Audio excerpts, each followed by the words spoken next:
Diets and workouts, you've done the work, so why can't you get to your goal weight? That's because up to 70% of your weight is predetermined by your genetics. So while you've been told that it's all about your willpower, you're actually fighting your biology. Don't do it alone. Found's Doctor Design program uses medication as part of a treatment plan that targets your body's unique biological needs so that your body works with you and not against you. Take the quiz at joinfound.com to see if Found's weight loss program is right for you.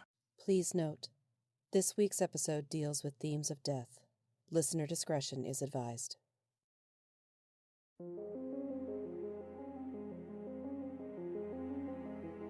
Welcome to Into the Night. I'm Nari, your guide on today's excursion down a twisted path. Be careful not to get lost. Be it dark or light, it's easy to lose your way. Are you ready?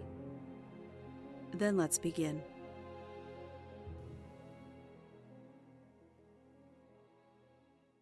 A bucket full of wishes. The warm rays of a glorious June sun played on her ringlets. Annalie was captivated by the butterflies flitting from flower to flower in her grandfather's pasture. The farm was her favorite place to be, and in all her 4 years, boredom had ignored her. Whether it was the cows and horses, Grandpa's faithful dog Shep, or the whimsy of the breeze, Annalie's imagination was always at work.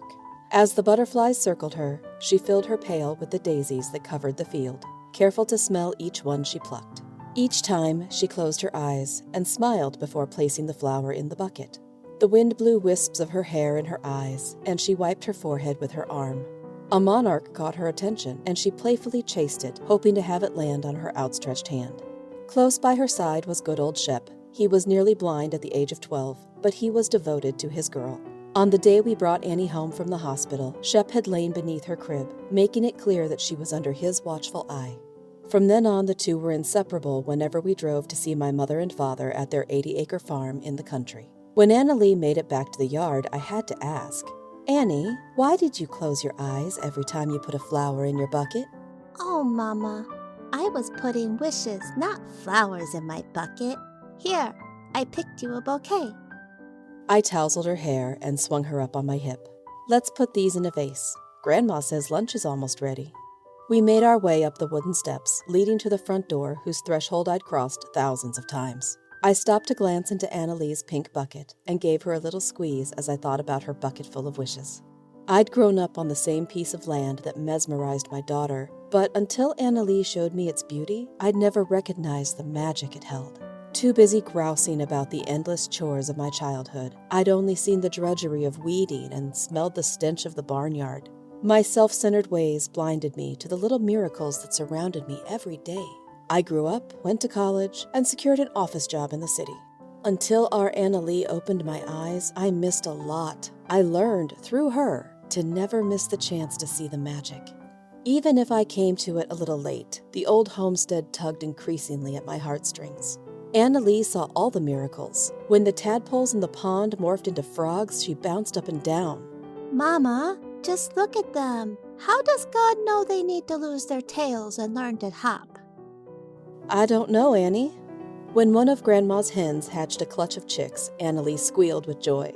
"Look at how perfect they are. They're so good, too. See how they follow their mama everywhere so they don't get lost?" She reached her little hand out to me, grasping mine, as she stood wide-eyed in admiration of her new friends. Just as she saw the magic in the world around her, there was something magical about our strawberry blonde girl. We weren't the only ones to notice either. Complete strangers stopped us on the street or in the grocery store. "What a beautiful child you have." "Those eyes are the most amazing shade of blue I have ever seen." Her zest for life was what impressed everyone the most. She laughed, played, and made friends with everyone she met. Her boundless energy wore us out, but she was a sight to behold. She carried her bucket on most of her adventures, and we were never sure what treasures she would bring home with her. Rocks, lizards, and fish from the creek all made their way back in her little pink pail. Fearless and determined, she kept us on our toes. And since she was determined to climb trees and to run after her older brother, she always had some sort of bump or scrape. That's why we didn't pay much attention to the bruises she had on her arms and legs. We started to worry, however, when the fevers, joint pain, and fatigue hit her. Instead of our vibrant Anna Lee, she now fell asleep out of exhaustion an hour after she woke up in the morning. Mindy, I think it's time you and Brian took Anna Lee into Doc Stevens to see what's going on. My mother seldom thought doctors were worth their while, so when she was the one who made the suggestion, we realized we weren't the only ones who noticed the changes in Anna Lee. Doc Steven took blood samples, and I could tell by the wrinkles on his forehead as he examined our little girl that he was more worried than he let on. I'll send these off to the lab, and we should have the results in a day or two. I'll let you know when I hear anything, and bring her back in if she seems worse. That was the beginning of our nightmare. Leukemia did its best to kill our little girl, and the heart and soul of our family. I stopped eating, and refused to leave my bed. Brian worried he'd have to hospitalize me. Mindy, I'm as tore up as you are, but we have to be there for Anna Lee. He was right. I strapped on my emotional armor and made every trip to St. Jude's in Memphis with her. Our lives revolved around the fight for our daughter's life. There are only a few things I can imagine that are more painful than watching a 4-year-old undergo cancer treatments. The only thing that was worse was when the doctors said the unthinkable. We've done all we can for her. We'll keep her comfortable. It was a rainy June day. Anna Lee had turned 5 3 weeks before, and her celebration had been from inside a hospital room. We'd turned it into a makeshift hotel room, with at least 2 of us in the room with her at all times. Now that the end was at hand, the entire family, even my brother Evan, who lived in Sacramento, had gathered to be with our Anna Lee. Since animals weren't allowed, Shep's favorite toy, a tattered old bear that was no more than rags, was in bed next to Anna Lee. She clung to it. As the beeping of the heart monitor slowed, and the gauges on the machine registered her weakening vitals, Anna Lee turned to me in almost a whisper. Mama, where's my bucket? It's in the corner next to Grandpa. Can you bring it to me? I wiped the tears from my eyes as my father handed me the tiny pink pail. He gently squeezed my hand as he gave it to me. Turning back to her bedside, I carefully handed it to Anna Lee. She peered inside it and smiled. It's full, Mama. I want you to have it. We all glanced curiously at each other, knowing the bucket was empty. Why do you want me to have it, Annie?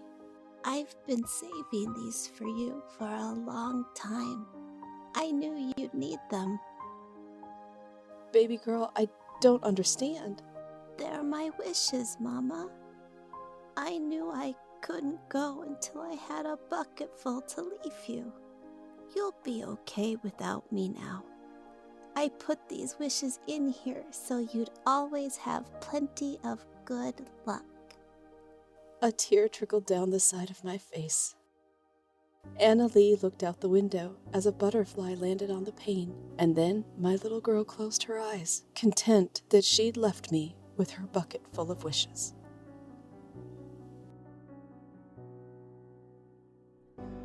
Thank you for joining me for Into the Night, an anthology series written by Caroline Giammanco and narrated by Nari. You can now listen to all new episodes of Into the Night on your favorite podcast directory. Be sure to subscribe so you never miss an episode, and please share with anyone you think would like to join us on our next excursion. If you like what you hear, please leave us a 5-star review. It really does help. Feel free to reach out to us on Twitter at IntoTheNightPod or by email at itnanthology@gmail.com. I'll see you in 2 weeks. And remember, whether in the shadows or in the daylight, all twisted paths take you into the night.